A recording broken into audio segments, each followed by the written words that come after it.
1955년생으로 알고 있습니다. 맞습니까? 그렇습니다. 네. 우리 송두환 위원장께 말버릇이 없다고 말씀하신 적이 있다고 송두환 위원장께서 확인하셨는데 송 위원장님 혹시 출생 연도를 아세요? 모르세요? 정확하게 알려드릴까요? 못하지만 1949년생입니다. 저보다는 연세가 많으신 걸로 알고 있습니다. 예, 연세가 많으신 건 알고 계시고 검사 출신이시죠? 그렇습니다. 그 검사에서 퇴직하시기 전에 룸사롱에서 경찰과 몸싸움한 일이 있습니까? 없습니다. 근데 관련돼서 징계받은 적은 있습니까? 그것을 징계라고 할 수 있을지는 모르지만 경고를 받은 사실은 있습니다. 알겠습니다. 해수부 장관에게 일본도를 보내고 할복 자살을 권유하는 편지를 발송한 적이 있습니까? 편지를 발송하지는 않았고 네. 일본도를 보낸 사실은 있습니다. 네.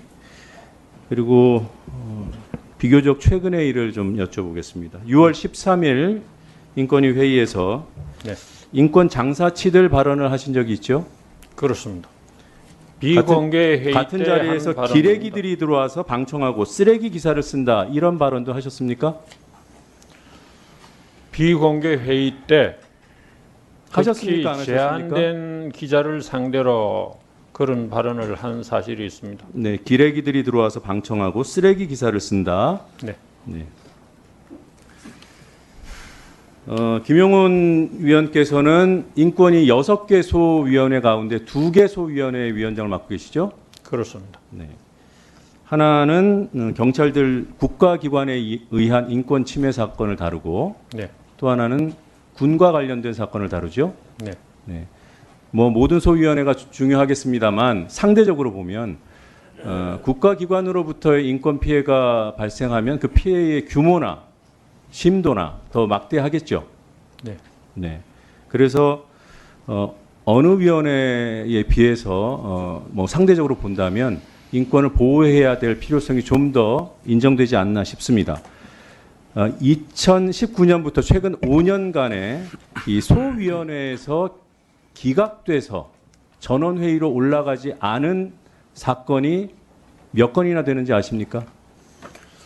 구체적인 네, 숫자를 44건입니다. 기억하고 있지는 않고 네. 그 소위에서 다루게 되는 안건 숫자가 굉장히 많고 예, 44건이 기각됐습니다. 아닙니다. 그 만장일치가 되지 않은 총 95건 가운데. 예, 그건 그 사실관계 나중에 그 다투시고요. 정확하게 알지 못하고 계시는 건데 소위원회에서 기각한 사건 수는 수백 건에 이릅니다. 아, 그래요? 예. 저희 의원실에서 파악한 바로는 만장일치가 되지 않은, 그러니까 최근 5년간을 말씀드리는 겁니다. 최근 95건에. 5년간으로 따지면 아마도 수천 건이 넘을 거고 만 건 이런 식으로 될 겁니다. 의안에 올렸는데 기각된 것이 수천 건에 이른다고요? 그렇습니다. 네. 지금 알겠습니다. 아마도 알고 확인하고 다시 계시는 부분은 질의드리겠습니다. 인용 의견으로 상정이 됐는데 기각 결정이 된 건수에 관해서 말씀하신 것 같은데 네. 그것마저도 전혀 사실하고 다릅니다. 네. 기각 의견으로 상정된 안건을 그 의견 불일치가 안 됐다는 의견 일치가 안 됐다는 네, 이유로 알겠습니다. 기각한 건수가 답변은 조금 이따 38건이 답변 기회 포함되어 드릴 있습니다. 테니까 그거는 사실관계를 다시 한번 확인하겠습니다. 네. 우리 박정훈 대령에 대한 진정권을 기각하셨죠? 소위원회에서. 박준 대령에 대한 건은 두 가지가 있는데 긴급 구제 신청 사건, 진정권 기각했습니까? 안 했습니까? 긴급 구제 신청 사건과 진정 사건을 모두 기각하였습니다. 예. 그 전에 박정훈 대령에 대한 수사가 보류돼야 된다는 개인 성명 내신 적 있죠? 개인 성명은 아니고 군인권 보호관으로서 군인권 보호위원회 위원장으로서 발표를 한 것이고 예, 그게 지난해 8월 9일이고요. 예. 그리고 기각되기 전에 이종섭 장관과 통화한 사실이 있죠? 시간적으로 보면 8월 그런 14일입니다. 사실이 있습니다. 네. 예, 제 질의 시간이 5분밖에 안 돼가지고요. 짧고 굵게 답변해 주십시오. 최혜병 수사의혹 관련해서 작년 8월 9일 날 당시 국방부 조치가 문제가 있다는 취지의 입장문을 내셨는데 본인의 의지 맞으시죠, 위원님?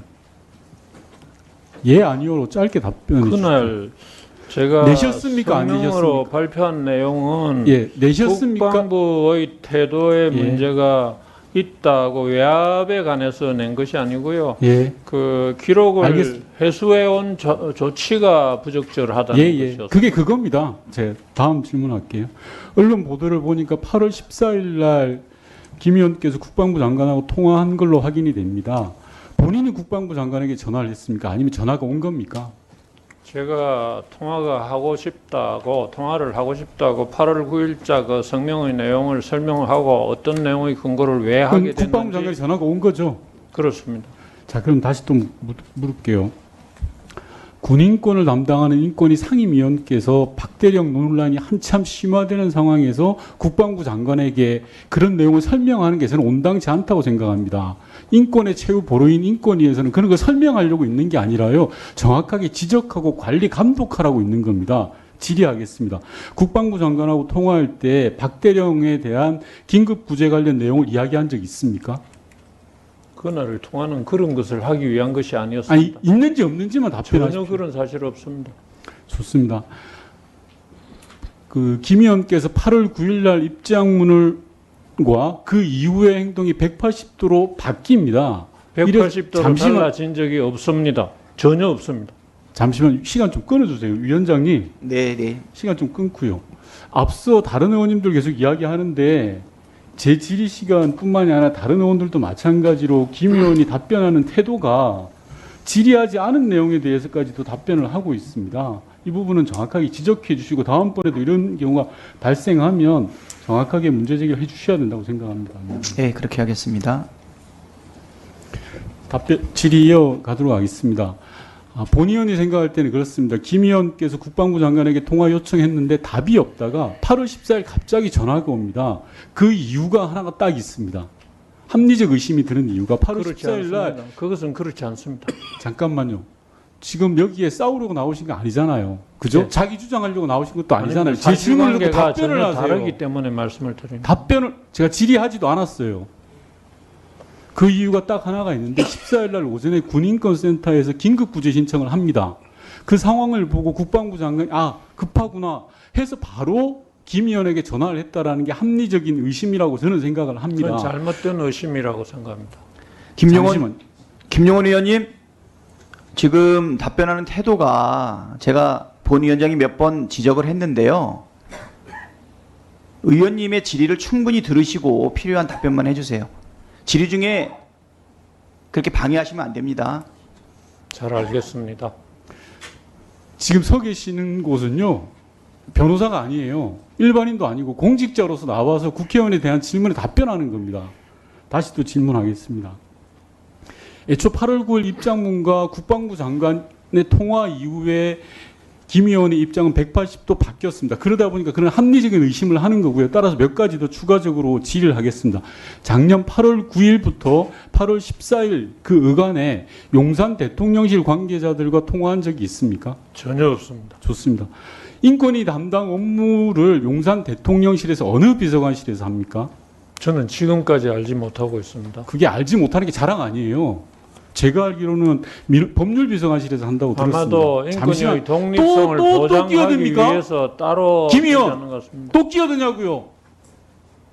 여기 국회의원하고 싸우러 왔어요? 아닙니다. 네. 위원장도 몇 번이나 경고를 했잖아요.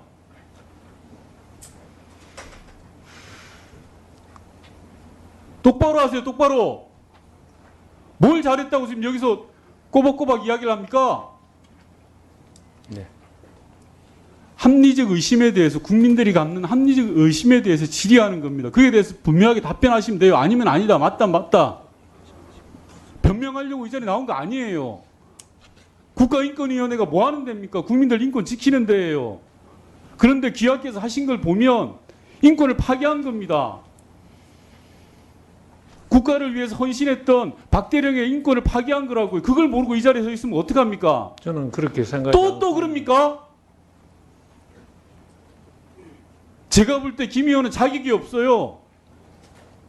국가인권위원회 단 1초라도 있을 자격이 없어요. 들어가세요.